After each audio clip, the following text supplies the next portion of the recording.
You are looking at Julian's pronunciation guide, where we look at how to pronounce better some of the most mispronounced words in the world, like this other curious word. But how do you say what you're looking for today? Let's learn once and for all how to pronounce this quite popular, quite common name of Spanish origin. It's also popular in Mexico and other Spanish-speaking countries. So let's learn how to pronounce it. Well, there are different pronunciations, I'm afraid.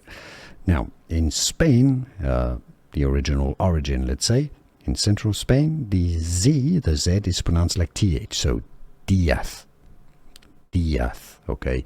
Now, in Latin America, let's say, Central America, South America, it's the Z is pronounced like an S, so Diaz. Diaz, all right?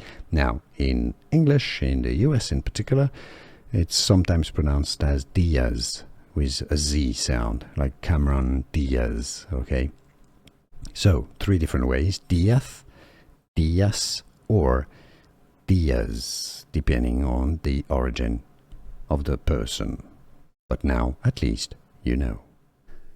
Here are more videos on how to pronounce more confusing words and names too many mispronounced. Like this video if you found it useful. I appreciate your support. I'll see you soon and thanks for watching.